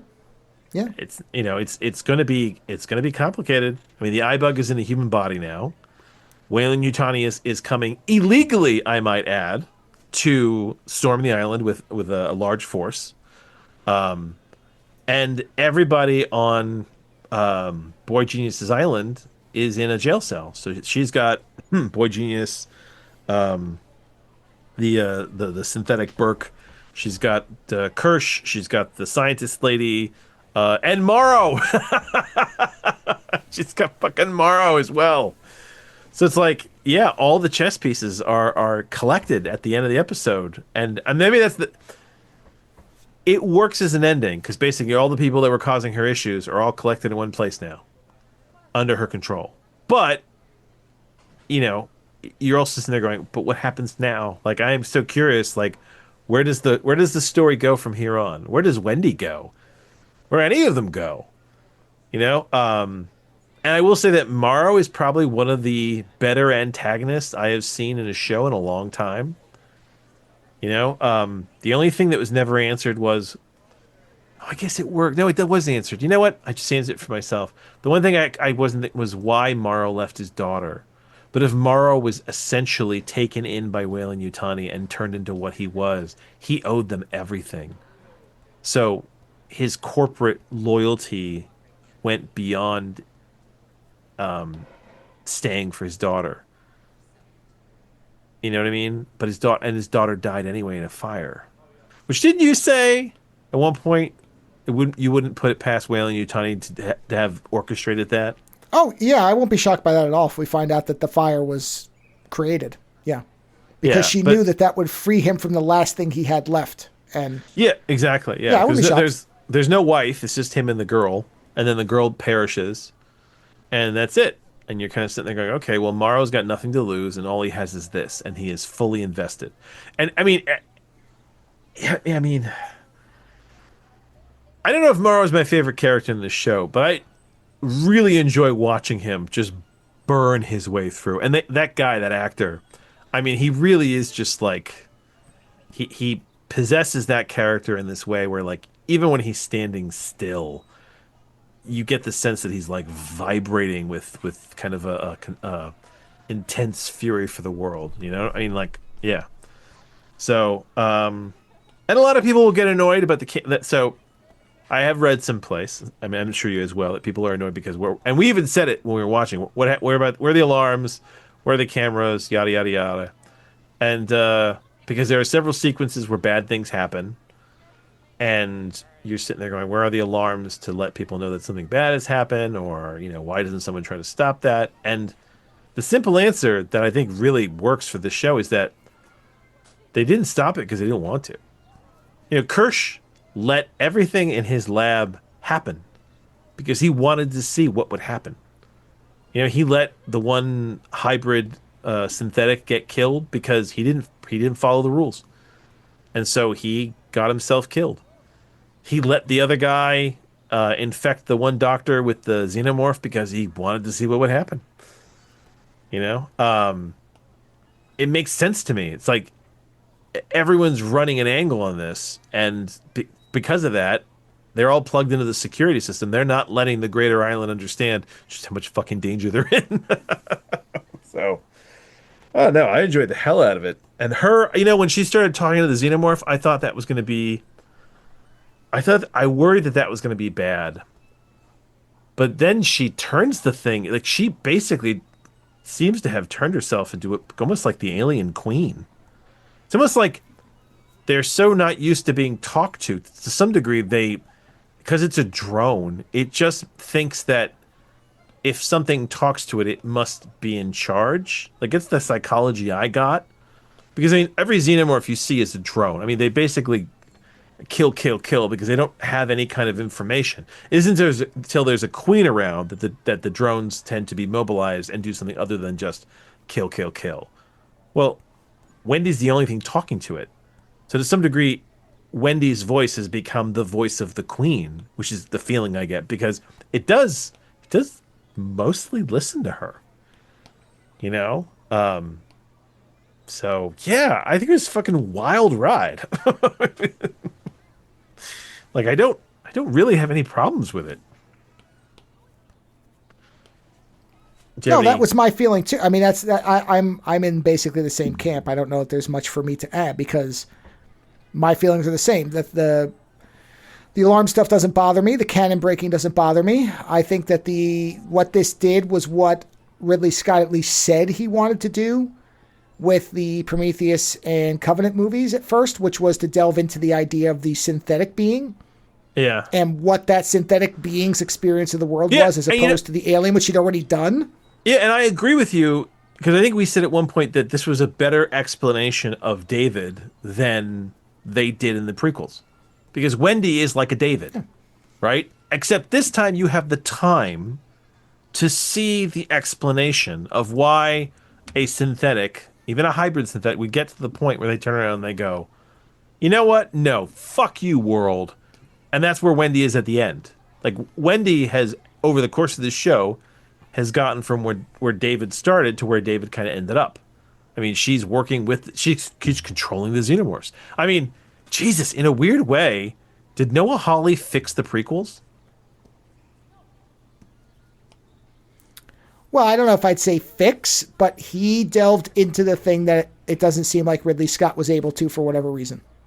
I mean, I don't know if he fixed them. Her name is Wendy, but she could have been a synthetic called David, and it would work just. I mean, this storyline. And now that I look at it, really, I realize it's the story of a synthetic that gets radicalized. Well, isn't David the story of a synthetic that gets radicalized and turns on its masters? Yeah, that's why I like those movies more than most people, is because I focused on the David parts, which are really good.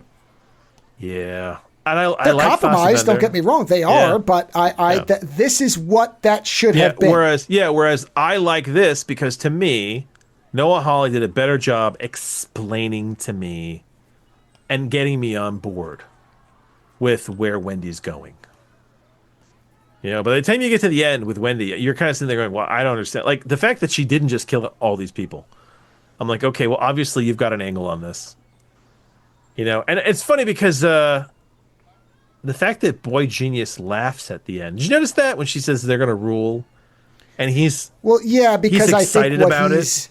Well, I don't know whether it's that, okay... He's misguided? The arrogance of what you're blaming me for, you've now transferred to yourself. Your arrogance is the same as mine, so you are my equal now. Oh, that's my interpretation. What it is he looks at her and goes, "Oh, you know what? I finally found someone to talk to." Is that really what's going on at the end there? Well, he kept referring to everything as his world. Now she's saying we're going to rule the world, so she is the inverse version of him. Yeah, she is truly his child. And listen, I am surprised that Boy Genius survived. I thought he was. There's a few times there I thought somebody was going to fuck him up.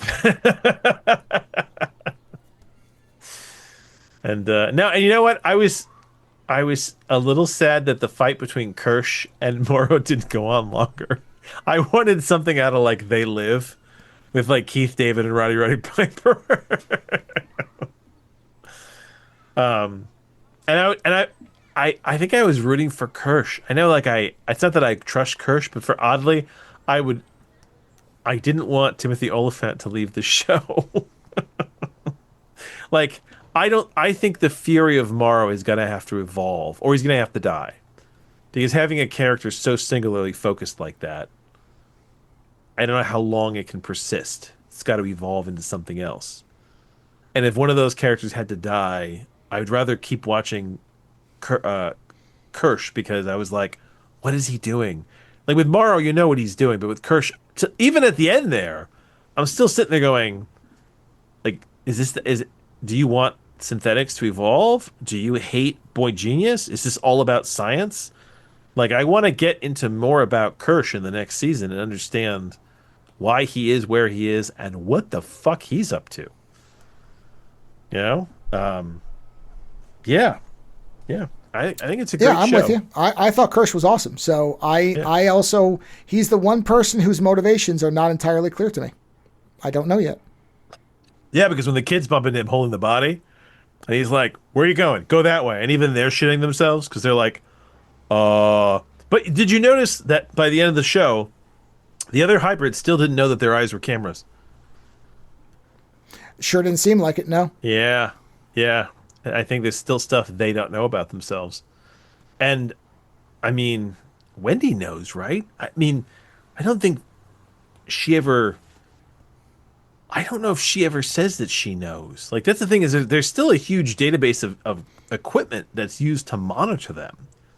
So, like, how can you truly rule when you have all this equipment that can be used on you? Like, can they shut them down?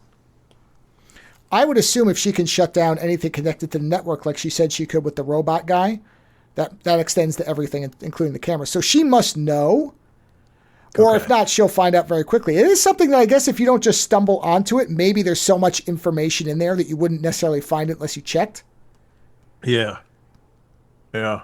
Because, I mean, they seem to be observing everything. So. Oh, yeah. I mean, listen, the finale of this show, that essentially they stick her in a cell and they think they've got them under control. And she just starts hacking the entire facility from the security screen in her cell, is absolutely hilarious to watch. When they just start she's playing with the screen like she's just flipping through channels, and they just start manipulating everything that's going on. I mean, she has become the alien consciousness that they're afraid of, or that they should be afraid of. So, yeah. I wonder if they all just go off world at the end. I mean,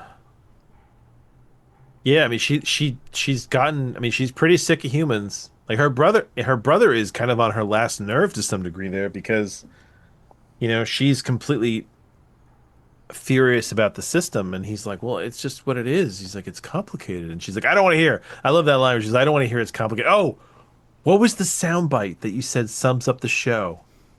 Oh my God. Oh, it's like complicated is an excuse for those. Oh, for weak people not to do anything? Is that what it was? Yeah, for people to just not do anything about what's going on in front of them. Hold on, I'll tell you exactly what it is. It's right here because they have all the quotes right here. So for episode 8, the quote is... hold on, I'm scrolling through them. It's got to be further down. Wow. Oh, that is what powerless people say to make doing nothing okay. Yeah, complicated is an understatement. Not staying complicated is what powerless people say to make doing nothing. Yeah. I mean, it's a great line. The series, I love this. The series suggests that the world's problems have become so complex that they are difficult to address. Thank you.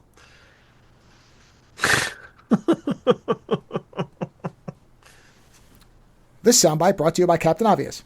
Yeah, I know, right?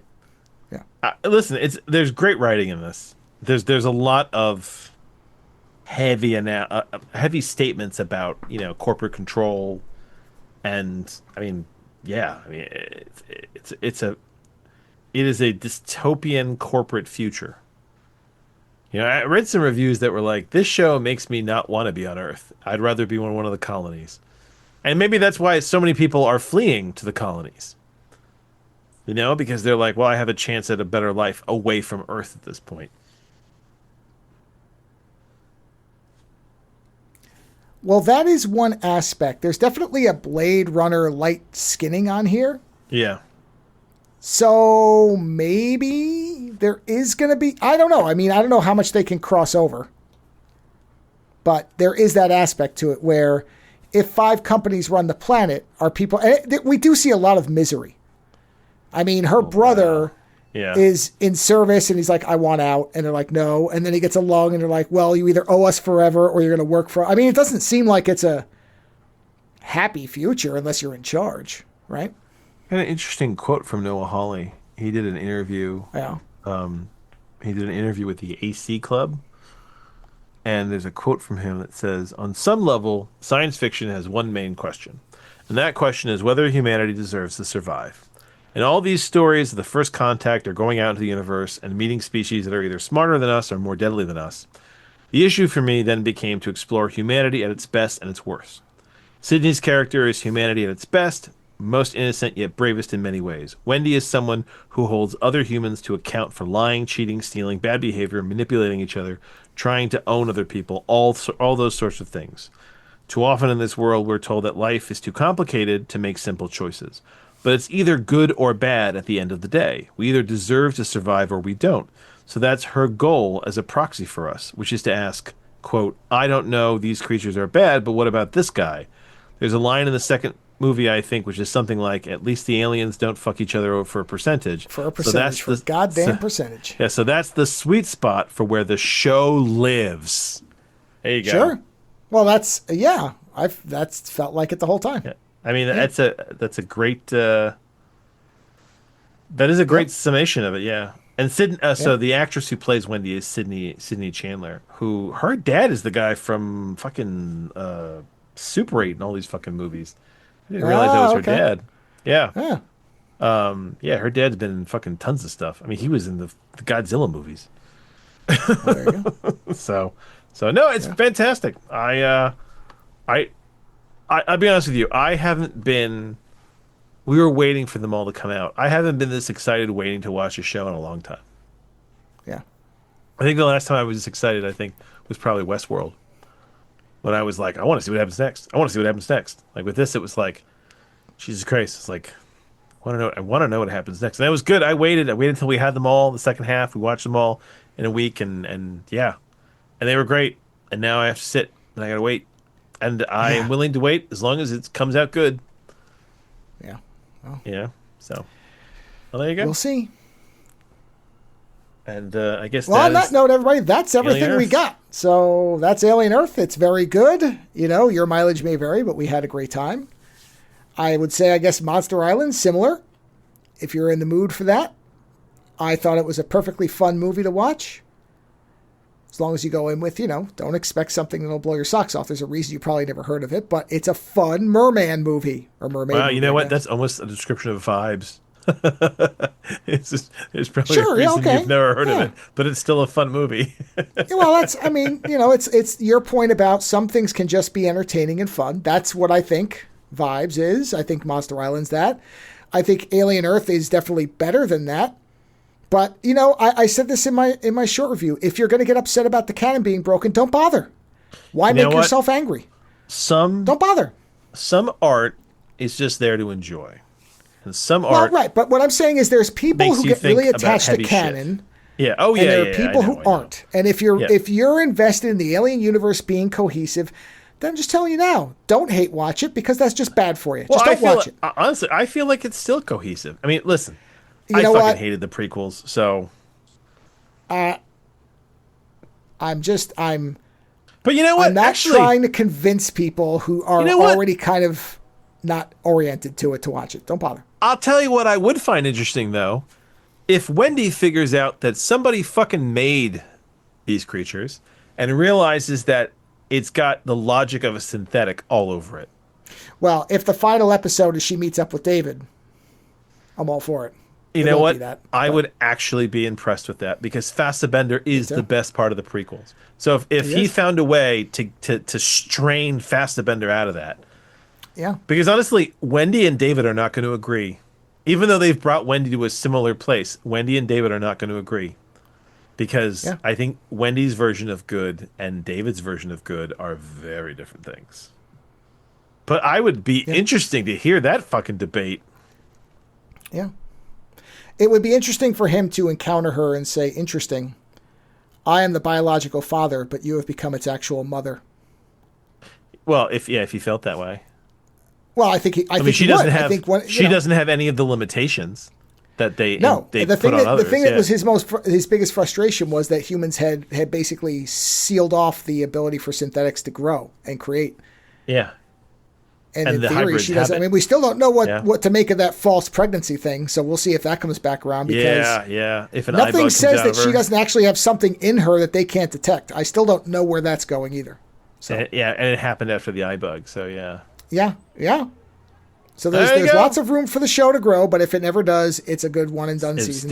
It was still the third best Alien movie that I've seen. And you were not at all. I was excited to see this. I was done with the franchise. So that tells you something. Noah Hawley did it. Lando doesn't have the abused wife syndrome thing I do most of the time. So if he's telling you it's good, I hit back. Yeah. Right. Yeah. Lando smothers them with a pillow when they're asleep at night. I just sit there and say, no, we'll wake up. It'll be good again. You know. So if Lando's telling you that it was the third best Alien, that means something. I do. Your opinion carries much greater weight in this particular area than mine does.